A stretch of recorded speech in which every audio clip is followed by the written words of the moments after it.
Ciao a tutti, welcome back to my YouTube channel and welcome back on WNTN Radio Boston. Today, I am a big fan of poetry. I wrote myself a thesis on a Spanish poetess. So today I host an author.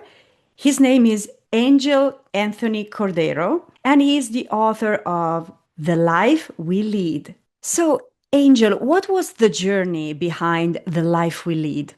So the life we lead in many ways was a three-step journey. It was going from a hobby of writing it where I didn't really know I wanted to turn it into a book.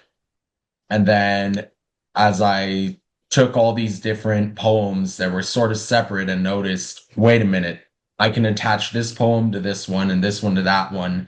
I created all the sections of the life we lead. And that's when it became a book. And that's where the second phase began, where I asked myself, okay, I have a book.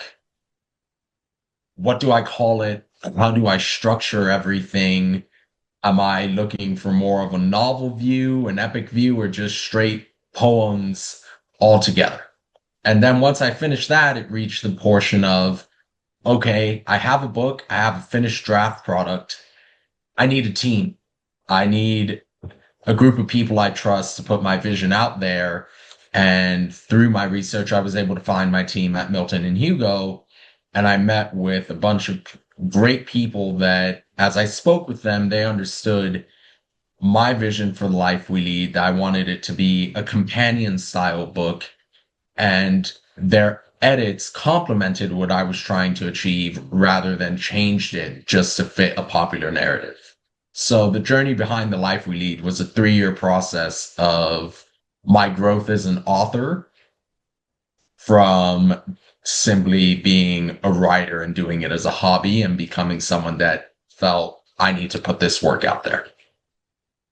Thank you. And which stories did you choose to omit from The Life We Lead and why you made the decision to do so?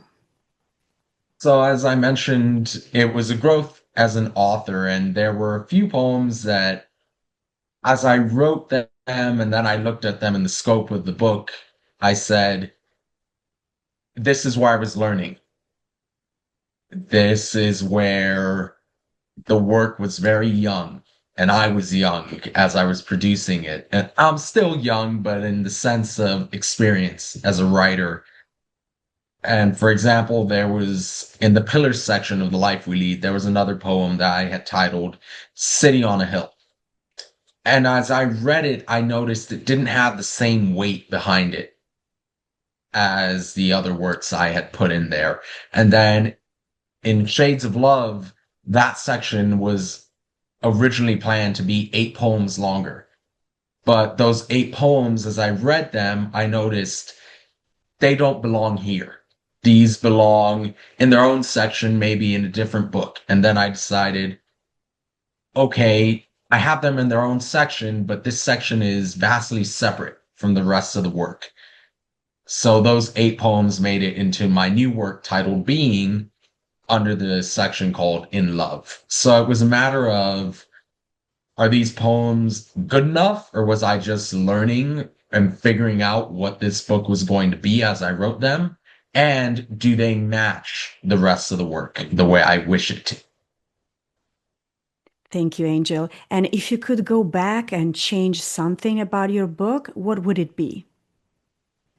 Okay, so I've had so many comments about this, and I've even considered going back and making a second edition just to fix the issue. I've had plenty of people tell me you need a more fleshed out table of contents, which I think this was just a choice I made out of inexperience. I put all the sections in there in the table of contents, but I didn't itemize each poem and list each poem. So that's one thing I would change for sure. But then the structure of the book, I would go back and I would probably remove a few of the mirror poems that I did and make them shorter and more to the point. The mirror poem worked in a way to get me writing, but now I recognize I may have overused that crutch.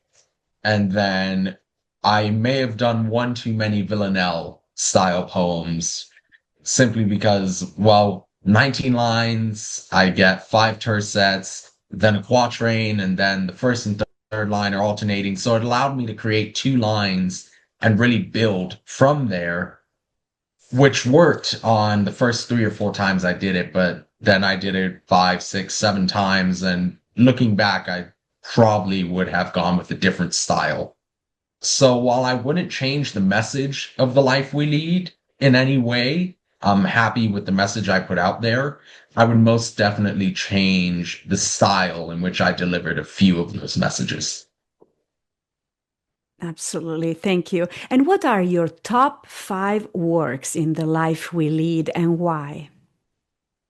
So the top five works, it's very difficult to say, but I'm going to have to go with Dove being one of them. Dove is extremely personal to me in that it was the poem that took me the longest to write. I wanted to make sure to nail it and get it down to point.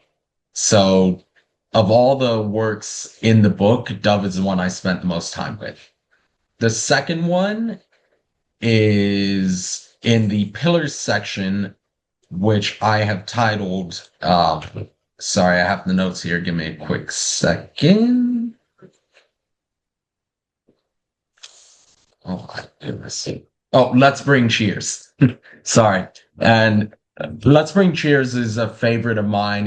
It actually follows that mirror section I had mentioned earlier, but for this one, it works. And it allows readers as they're going through it to answer to themselves. And I liked that interplay I created. And the next three, my favorites are easily in the I Knew Them Once series. Day one, day three, and then the finale. And the reason I like those three in that section in particular is day one of that series is the first time I introduced characters that really didn't have a face in my work. And it was the first time I took a hit at, can I tell a story in a grand narrative without naming specific characters? And then day three was the first time that I messed around with the idea of time and communicating with these characters and the beauty of it. And then the finale was just a poignant moment where I almost considered making that the finale of the book at one point because it's a completion of a story of two friends meeting each other over the course of 5 days. And it's one of those moments where you recognize you can meet someone without any intention of becoming friends. And just because of shared experiences, a little time later, you walk away having shared almost your entire life with them.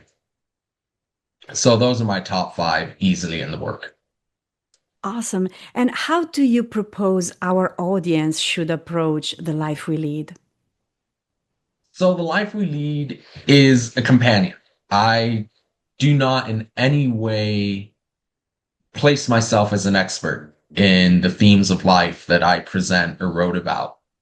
It is a companion, and I hope readers would approach the work willing to change it. If there was something that I said that you're in your own life experience saying, well, that's not true to me, but if I change this portion of what you wrote, it does become true to me. I hope readers would do that. And I'm hoping that readers would pick it up and read it in one sitting in the same way that they read one poem today and come back to it 4 months later.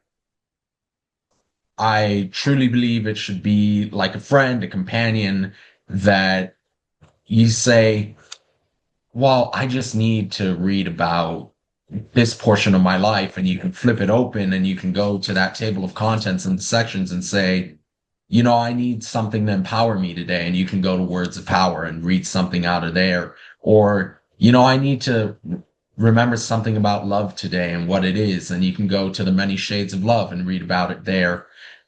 So I invite readers to treat the life we lead as a journey that they come along with me on, but it's also your own personal journey to change and adapt as you best see fit.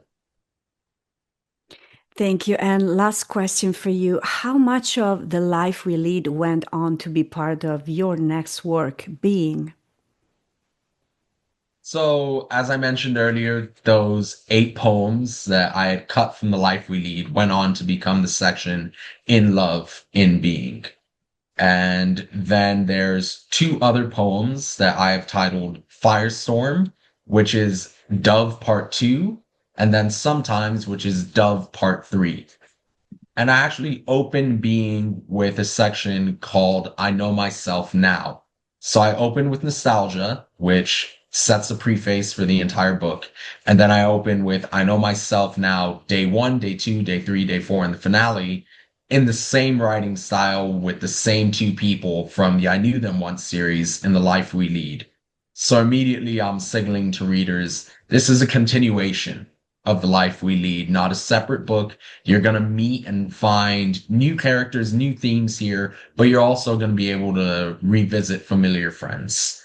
So I would say that Being is roughly, of the 50 poems, there's at least 15 that are direct continuations from The Life We Lead, and everything else is new and exciting, and I'm ecstatic to be able to share that with my readers. And I hope that they enjoy revisiting the classics that made The Life We Lead popular, and that they would enjoy the new work and my advancement as an author that I show in the other 35 works in me. Thank you so much for joining us today on WNTN Radio Boston. Thank you for having me.